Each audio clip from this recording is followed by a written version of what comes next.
Tak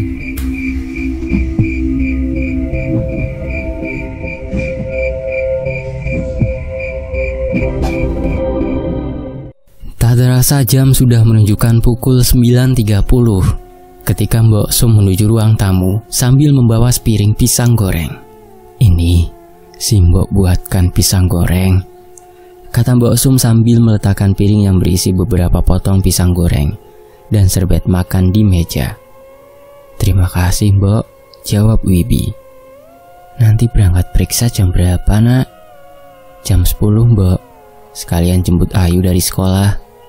"Baguslah, belum terlalu siang, supaya beduk zuhur sudah sampai rumah kembali." "Iya Mbok, diusahakan." Wibi segera mengambil sepotong pisang goreng dan menghabiskannya. Beberapa saat kemudian, dia beranjak dari tempat duduknya dan berpamitan pada Mbok Sum untuk menjemput Ayu dari sekolahnya. Dari sekolah Ayu, Wibi segera menuju tempat Ratri mengajar. Dia sudah ditunggu di sana. "Ayu pulang aja ya, tidak usah ikut ke rumah sakit. Anak kecil tidak boleh ke sana," bujuk Ratri pada Ayu. "Kenapa tidak boleh Bu? Aku ingin melihat adik," kata Ayu. "Belum boleh, nanti bisa dimarahi Pak dokternya." Wibi ikut membujuknya. Ayu terlihat cemberut karena keinginannya tidak kesampaian. "Ayu, ayah dan ibu cuma sebentar. Ayu nemeni Simbo membuat bancaan untuk adik ya," bujuk Ratri. Tetapi Ayu masih diam saja. "Nanti ayah belikan es krim," janji Wibi pada Ayu. Seketika Ayu mengangguk dan tersenyum menyetujui tawaran ayahnya. Mereka bertiga segera kembali ke rumah untuk mengantarkan Ayu pulang. Setelah itu Wibi dan Ratri melanjutkan perjalanannya. Setengah jam kemudian, mereka telah sampai di rumah sakit. Wibi menuju loket pendaftaran pasien, sementara Ratri menuju ruang tunggu pasien dokter kandungan. Terlihat dua orang pasien sudah menunggu di sana.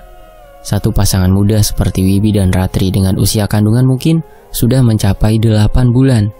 Terlihat dari perut perempuannya yang sudah begitu besar. Satu lagi seorang perempuan duduk sendirian.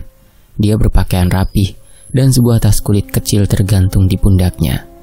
Jari jemarinya asyik menari-nari di atas layar gadgetnya, tetapi tidak terlihat tanda-tanda kehamilan pada tubuhnya.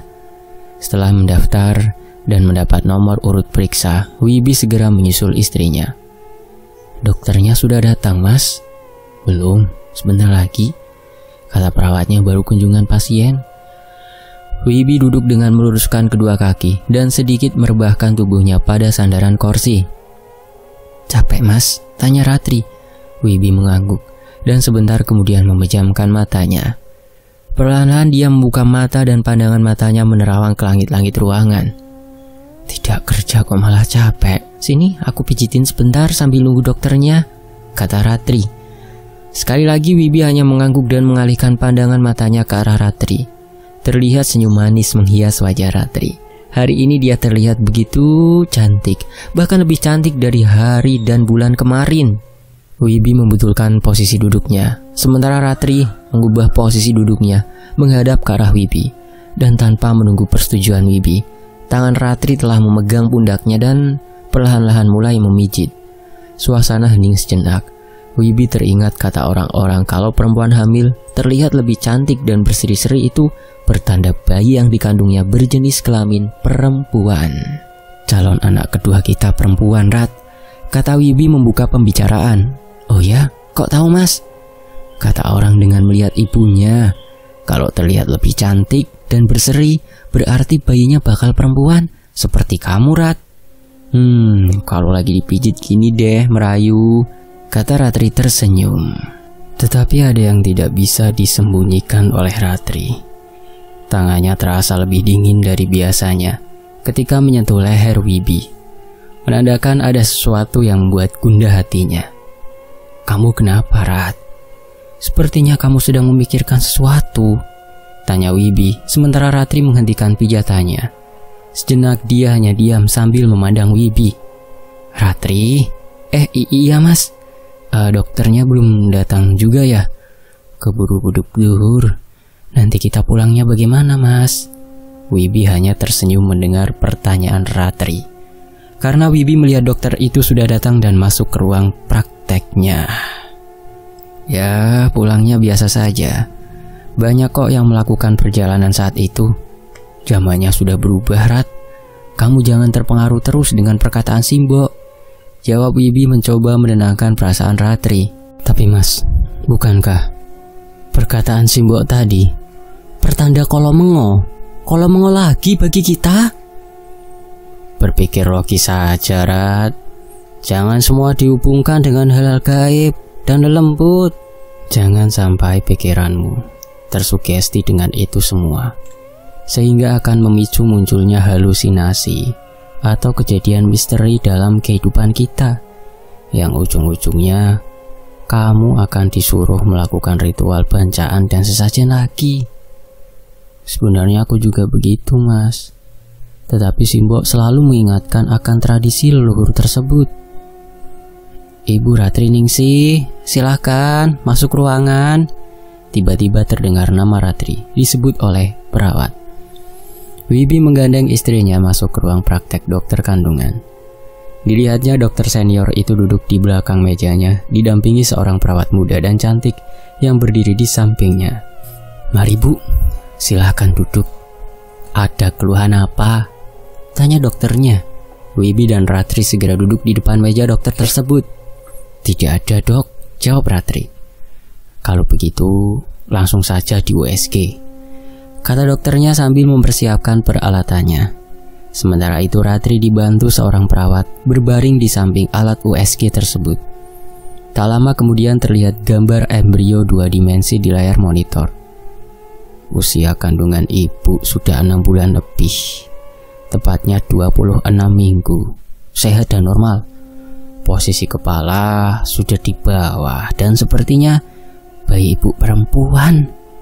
Ratri tersenyum lega mendengar penjelasan dari dokter senior itu. Dia melirik ke arah Wibi sambil tersenyum. Wibi berharap keadaan ini perlahan-lahan dapat menghapus sugesti lelembut dalam pikiran Ratri dan meredam peran lelembut dalam kehidupan anak keduanya kelak. Ratri pun keluar dari ruangan dengan wajah berseri-seri.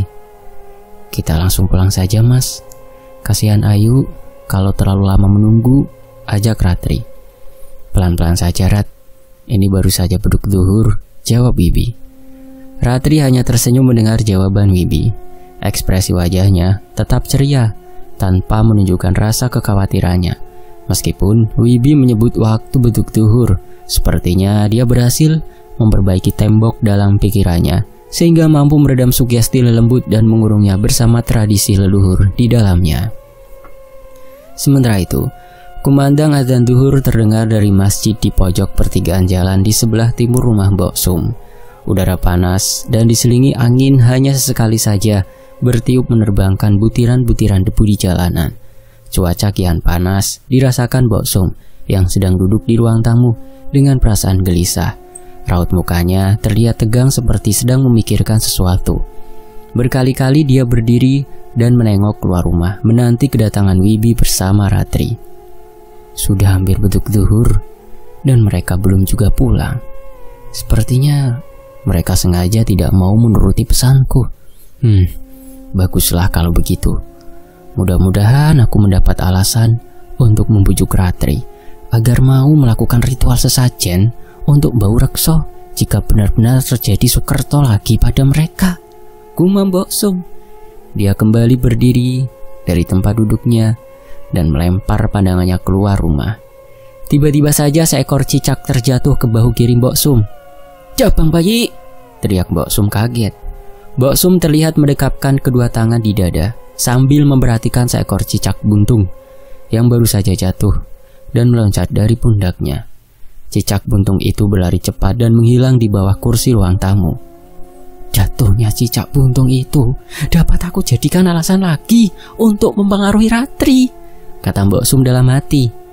Pandangan matanya masih tertuju ke bawah salah satu kursi ruang tamu hingga tidak menyadari kedatangan Wibi bersama Ratri. Mbok, si Mbok sedang apa di sini? Tanya Ratri keheranan melihat sikap ibunya yang berdiri mematung di depan pintu. Oh, kamu Ratri? Kamu sudah pulang? Selamat tahun, Duk. Tidak apa-apa toh, tidak ada apa-apa, tanya Mbok Sum. Pangestunipun Mbok, tidak apa-apa, jawab Ratri. Syukurlah kalau begitu. Sebenarnya si Mbok khawatir kalian pulang pas waktu beduk duhur. Apalagi tadi si Mbok kejatuhan cicak. Mbok Sum memandangi Ratri. Memangnya ada apa kalau kejatuhan cicak, Mbok? Tanya Ratri. Itu pertanda buruk, akan ada kesialan menimpa keluarga si Mbok, jawab Mbok Sum dengan nada pelan agak berat. Dia mencoba mempengaruhi Ratri kembali. Si Mbok jangan berprasangka jelek dulu. Mungkin cuma kaki cicak itu yang tidak kuat menempel di dinding atau di atap rumah hingga terjatuh dan kebetulan saja mengenai bau si Mbok. Kamu itu selalu saja membantah nasihat si Mbok dan kepercayaan leluhur, kata Mbok Sum dengan nada agak tinggi. Ratri mencoba tersenyum untuk meredakan emosi ibunya. Bukan maksudnya membantah, hanya saja kepercayaan itu belum tentu kebenarannya. Bukan begitu, Mbok. Itu kepercayaan orang-orang zaman dulu. Sekarang situasi dan kondisi zaman telah berubah. Semua itu sudah tidak bisa dijadikan pegangan lagi. Memang zaman sudah berubah, Nduk.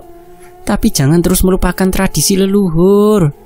Kejadian di kehidupan itu sudah ada hitungannya sendiri-sendiri menurut kepercayaan leluhur dulu, dan itu masih tetap berlaku hingga sekarang, kata Mbok Sum mencoba memberi pengertian pada Ratri. Tapi Mbok, jangan terus mengaitkannya dengan hal-hal gaib dan keburukan. Wibi ikut nimbrung pembicaraan beliau. Doakan kami dan calon cucu si Mbok supaya tidak mendapat kesusahan di kemudian hari, ya Mbok. Mbok Sum hanya diam mendengar perkataan Wibi.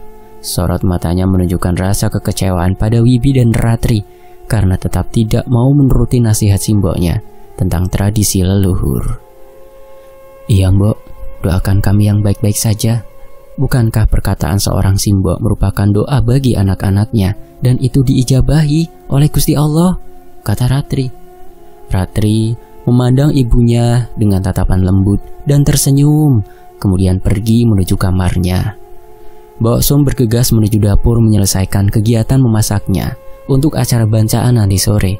Sementara Wibi tetap di kamar tamu menemui Ayu yang sedang asyik bermain dengan boneka dan peralatan anak-anakan yang lain.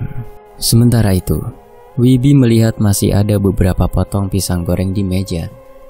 Sejenak, Wibi melepas lelah dan mengembaskan tubuhnya di kursi tamu sambil menikmati pisang goreng buatan ibu mertuanya. Pikirannya melayang, mengingat kembali kejadian-kejadian yang telah menimpa keluarganya semenjak insiden hari Selasa Kliwon dahulu. Memang benar apa yang diucapkan Mbok Sum, bahwa kejadian di kehidupan itu sudah ada hitungannya sendiri-sendiri. Bahkan daun yang jatuh dan debu yang tertiup angin pun ada hitungannya.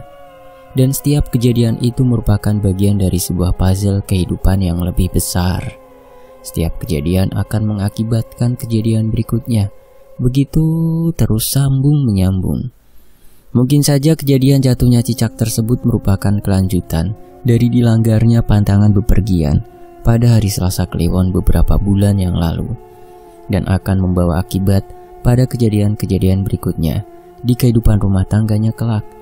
Lambat laun pikiran Wibi mulai tersugesti dengan peran lelembut yang masuk dalam kehidupannya. Tiba-tiba Wibi mendengar teriakan Ratri dari dalam kamarnya. Segera Wibi meninggalkan pisang goreng yang baru separuh dimakannya di atas meja dan berlari menuju ke kamarnya. Wibi mendapati Ratri dengan ekspresi ketakutan berdiri bersandar pada tembok kamar. Kedua tangannya mendekap baju daster yang belum sempat dipakainya di depan dada. Pandangan matanya ke arah jendela kamar. Ada apa, Rat? Ada yang mau mengganggumu? Tanya Wibi. Dengan hati-hati, Wibi berjalan mendekati jendela dan menengok ke arah luar. Tidak ada siapa-siapa di sana. Bahkan tanda-tanda bekas seseorang pun tidak ditemuinya. Wibi menoleh ke arah Ratri. Dia melihat Ratri menunjuk dengan tangan kirinya. Bukan di jendela, Mas, tapi di atas bantal itu, kata Ratri. Wibi mengalihkan pandangannya ke arah tempat tidur. Betapa terkejutnya Wibi saat melihat seekor ular berada di atas bantalnya. Ular berwarna coklat kekuningan berukuran sedang itu terlihat melingkar dan diam saja. Ular itu seperti menatap Wibi dan perlahan-lahan mengangkat kepalanya. Terlihat lidahnya bercabang dan menjulur-julur keluar. Ada yang aneh dengan bentuk dan warna kepala ular itu. Dari kejauhan, kepala ular berwarna kuning keemasan itu seperti memakai mahkota. Sorot matanya berwarna merah, memancarkan amarah. Wibi merasa merinding ketika beradu pandang dengan ular tersebut. Dan semilir angin berhembus pelan. Ular itu mendesis mengeluarkan aura mistis ke sekitarnya. Ular adalah simbol kejahatan. Jika masuk rumah menandakan adanya kekuatan gaib atau lelembut yang akan mengganggu penghuninya. Wibi seperti tersugesti kembali dengan keberadaan lelembut yang selalu mengikuti anaknya yang masih berada di dalam kandungan Ratri. Wibi pun meyakini apa yang telah diucapkan oleh Mbok Sum. Kejadian ini dan kejadian-kejadian sebelumnya yang menandakan bahwa lelembut itu memang ada dan selalu mengikuti kemanapun Ratri dan anaknya berada. "Ada apa, Nduk?" tanya Mbok Sum setelah masuk ke kamar karena mendengar jeritan Ratri. Itu Mbok, ada ular di atas bantalku." "Ular?" tanya Mbok Sum sambil memperhatikan ular berwarna coklat kekuningan itu. Mbok Sum segera keluar kamar dan tak lama kemudian kembali dengan membawa potongan bambu dan garam. "Itu ular tunggon, lelembut yang akan mengganggu anakmu. Masih tidak percaya juga dengan firasat kejatuhan cicak?" tanya Mbok Sum sambil memandang Ratri. Ratri hanya terdiam, sementara ketakutan masih membayang di wajahnya. Mbok Sum segera menyebarkan garam di lantai kamar, dekat dengan tempat tidur agar ular tersebut tidak mendekat ke arah Ratri. Kemudian Mbok Sum memberikan potongan bambu kepada Wibi. "Cepat usir ular itu ke jendela dengan bambu ini. Usir saja, karena kamu tidak akan bisa membunuhnya. Ular tunggon itu lembut yang menguasai kebun belakang rumah kita," kata Mbok Sum gugup, teringat janjinya yang belum terpenuhi pada Mbau Rekso, penunggu kampungnya. "Apa? Ular tunggon? Salah satu lelembut yang muncul di alam manusia dan aku berhadapan langsung dengannya?" Wibi terheran-heran dengan kejadian itu. Dia memperhatikan ular itu lagi. Ular itu nyata dan bantal itu ada lekukan ke dalam tempat ular itu berada. Ular itu menatap Wibi dengan tajam dan mengikuti gerak-gerik Wibi seolah-olah mengerti jalan pikirannya. Sesekali ular itu menoleh ke arah Ratri. Wibi khawatir ular itu akan mendekatinya dan melukainya. Segera Wibi menjulurkan potongan bambu pemberian Mbok Sum dan berusaha mengayunkan bambu itu untuk mengusir ular tersebut ke arah jendela. Tetapi ular tunggon itu bisa berkelit menghindari ayunan bambunya. Berkali-kali Wibi mengayunkan bambunya, selalu saja ular itu bisa berkelit, bahkan sempat menggigit bambu itu kuat sekali. Begitu gigitannya terlepas, segera Wibi menjulurkan lagi bambunya mengenai tubuh ular itu dan berhasil mengangkatnya. Dengan sekali ayun, Wibi melemparkan tubuh ular itu ke arah jendela. Tetapi di luar dugaannya, ular tunggon itu malah meloncat seperti terbang ke arah Ratri. Wibi segera mengarahkan bambunya mengikuti ular itu dan memukulnya dengan sekuat tenaga. Tetapi ular itu bergerak melayang sangat cepat sehingga bisa terhindar dari pukulan Wibi. "Awas Rat, cepat keluar, ular itu meloncat ke arahmu!" teriak Wibi sambil berusaha mengejarnya. Ratri benar-benar terkejut dan tidak tahu harus berbuat apa. Begitu pula dengan Mbok Sum. Mereka berdua bahagia terhipnotis sehingga hanya bisa tertegun memandangi ular tersebut yang terus bergerak melayang mendekati Ratri sambil mengeluarkan cahaya tipis kuning keemasan yang menyelubungi tubuhnya. Dengan mulut terbuka lebar, ular tersebut meluncur dengan sangat cepat bagaikan anak panah terlepas dari busurnya menuju perut Ratri. "Ratri!" teriakan Wibi berhasil menyadarkan Ratri.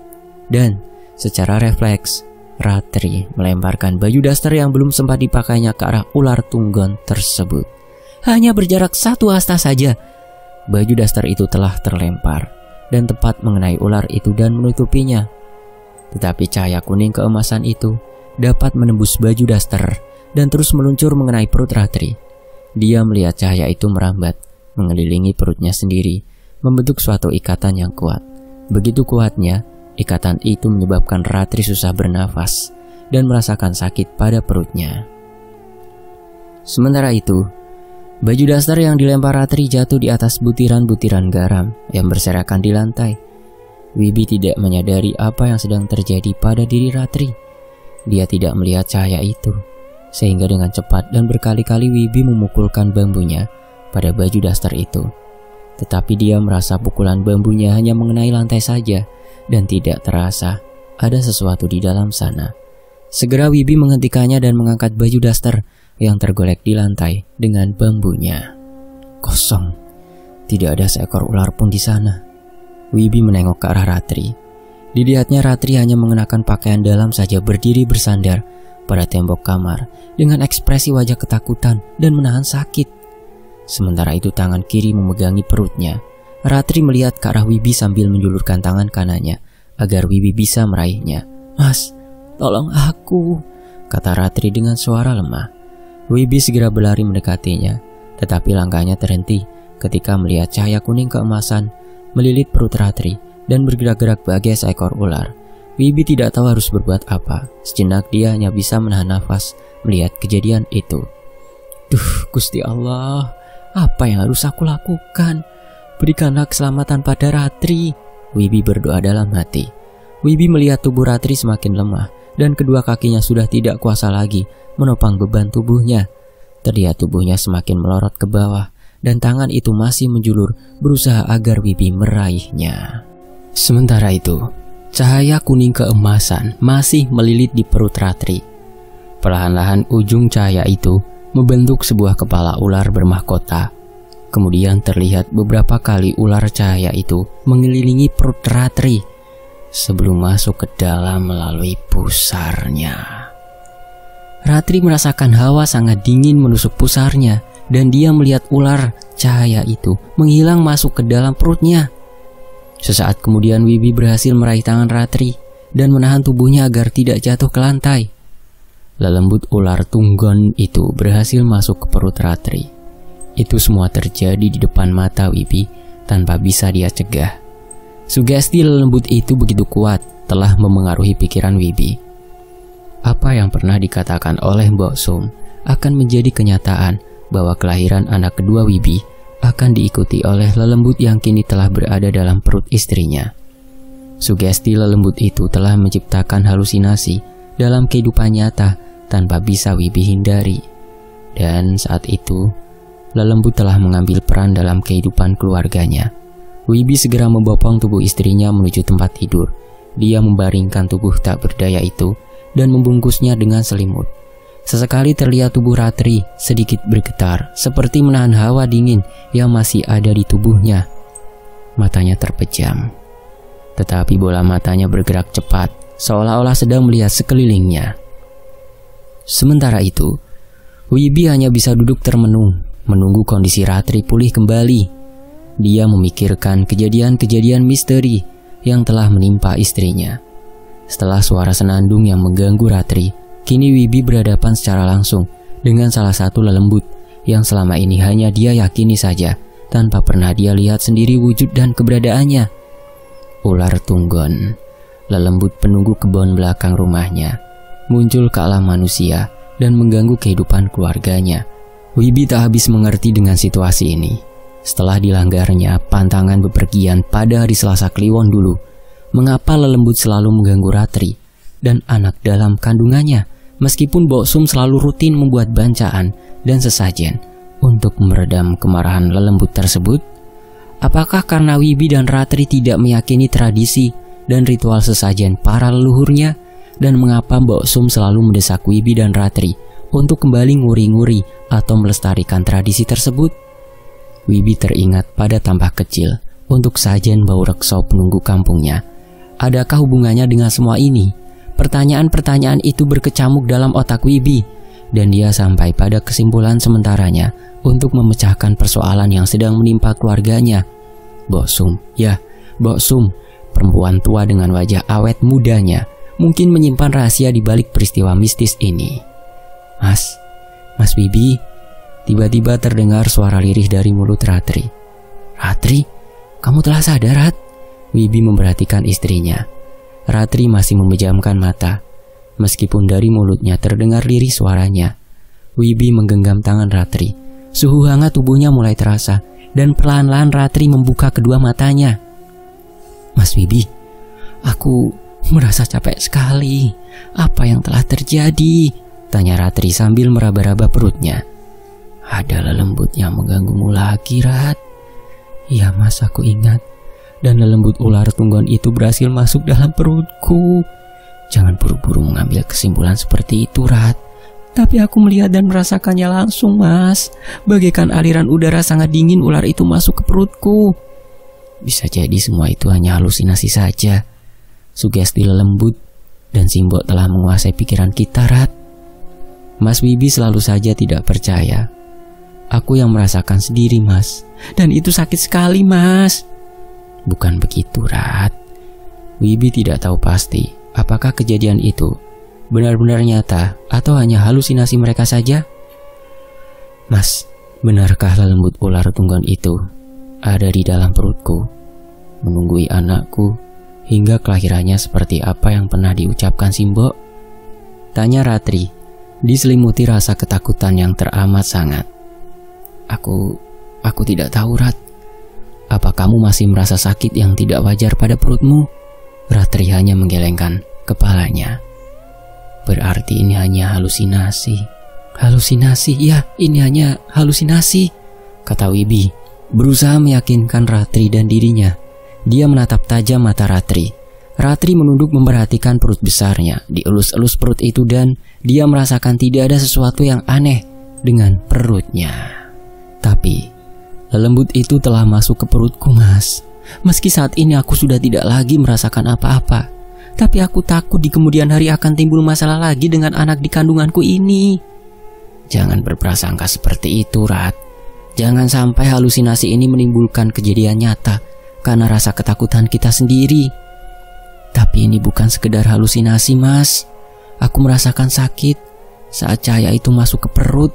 Bukankah lelembut itu memang ada? Iya, lelembut itu memang ada. Dia makhluk ciptaan Gusti Allah juga, Rat. Tapi apakah kita benar-benar bisa berinteraksi dengannya seperti ini? Dan lelembut itu akan selalu mengganggu kehidupan kita? Wibi merasakan sugesti dari kata-kata Mbok Sum dan mulai merasa terjebak di dalamnya. Haruskah dia mempercayai semua itu dan menerima kembali tradisi kepercayaan leluhurnya? Bukankah sesajian dan bancaan yang dibuat Mbok Sum pun tidak bisa meredam gangguan lelembut tersebut? Ratri, apa kamu tidak merasakan kalau semua yang telah dilakukan Simbok itu tidak bisa meredam kemarahan lelembut tersebut?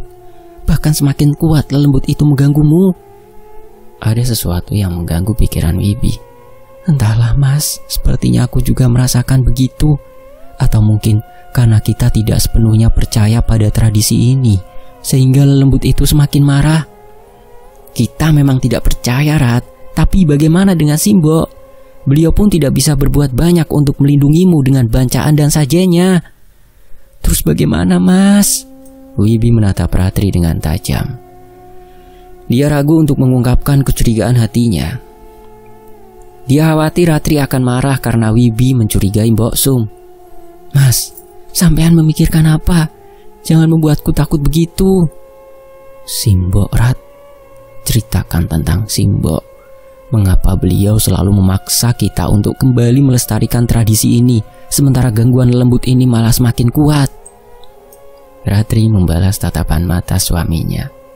Sorot matanya tajam menghujam masuk ke dalam bola mata Wibi dan menyusuri urat-urat syaraf menuju ke pusat otaknya, seolah-olah ingin mencari tahu mengapa Wibi mencurigai Mbok Sum. Sejenak, Ratri terdiam sebelum dia mulai bercerita tentang Mbok Sum. Simbok, dia sebenarnya bukan... Bersambung, nantikan bagian berikutnya hanya di Fakta Sejarah. Terima kasih semuanya, saya pamit. Wassalamualaikum warahmatullahi wabarakatuh.